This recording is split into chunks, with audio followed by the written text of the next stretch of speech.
Hey guys, it's JP, and today we are going to analyze the running form of one of the most successful track athletes in long distance running, Mo Farah. He has won Olympic gold medals in both the 5K and the 10K. However, since 2018, Mo Farah has recently transitioned to marathon running. I have already made a running analysis looking at him during the 5K. However, the clip we will be analyzing today is Mo Farah as he runs during the 2019 London Marathon. It will be interesting to compare his running form during these different races and discuss the differences. Now let's get into the analysis. The first thing we'll be looking at is the context of both of these clips. During this marathon, Mo Farah is running at a 4:48 min per mile pace. During the 5K, Mo Farah is running around a 4:11 min per mile pace. While both of these are considered long distance races, running during the marathon requires much more efficiency than the 5K.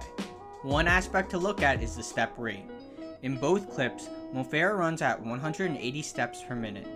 This is interesting, as usually during faster paces, you would expect Mo Farah to have a slightly faster step rate during the 5K, but this is not the case. This seems to show that Mo Farah has slightly increased his step rate as he runs in general as he transitions into marathon running. Now, what does this do? From a biomechanical standpoint, research has shown that slight increases in step rate may reduce loading at the joints such as the hip, knee, and ankle joint without sacrificing efficiency. By decreasing joint loading, this decreases risk of injury, which is especially important in long distance races like the marathon. Next, let's look a little deeper and compare specific aspects of running form as Mo Farah runs in these races. The first thing we will look at is the foot landing. When we looked at Mo Farah running during the 5K, he landed mostly on the midfoot.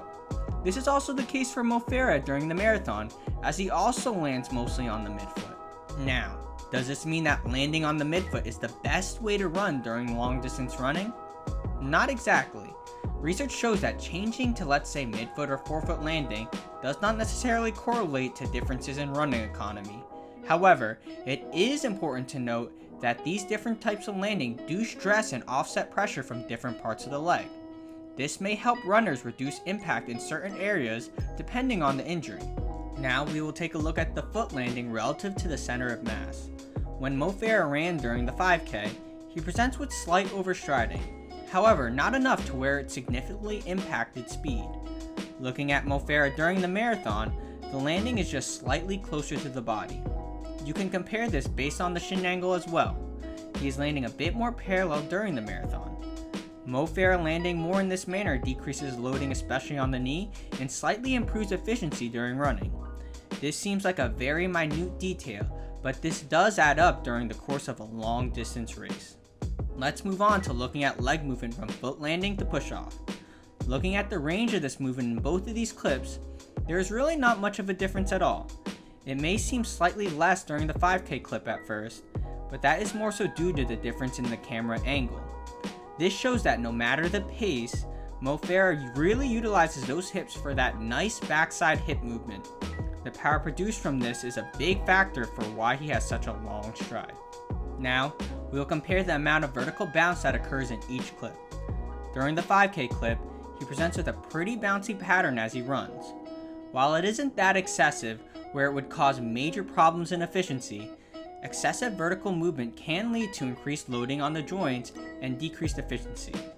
Moving on to when Mo Farah ran during the marathon, you can see that he still has a little more bounce compared to other elite marathon runners, but it is definitely less than it was when he ran the 5K race a few years back.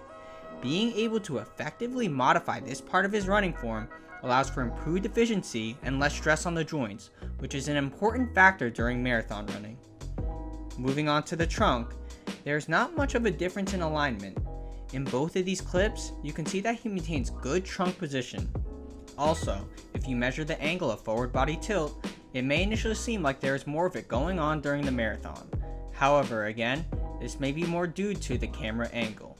This basically shows that maintaining a good balanced upright trunk is important no matter the race. Next, let's look at the arm swing, specifically shoulder movement. I'd say in both of these clips, he has the proper amount of mobility, though if you look closely at the range of this movement, there is more of it going on during the 5K. This makes sense as usually the faster the pace, the more arm swing that is seen. This is because when you run faster, more angular force is produced from the legs. If this occurs, you'll need more rotation from the trunk as well as increased arm swing to counteract that force. Finally, let's move on to the head. Comparing head position, you see that there is not much of a difference. He maintains a neutral head position in both the marathon and the 5K. Doing so slightly aids in maintaining stability in the core to prevent energy leakage, as well as better positioning for breathing. This is essential for all races, especially long distance races. Overall, when you compare Mo Farah during both of these clips, there are definitely much more similarities than differences.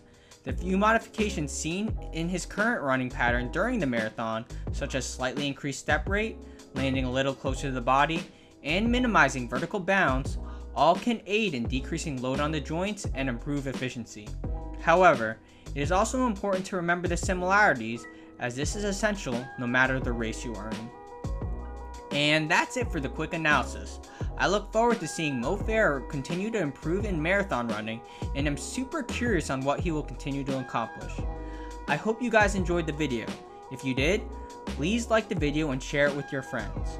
Also, if you haven't subscribed yet, I'd really appreciate it if you did. Also, for those who are curious about my running breakdowns on high caliber athletes, but also recreational runners, I'd love if you checked out my Instagram, which I'll provide a link below. Anyway, as always, thank you for watching.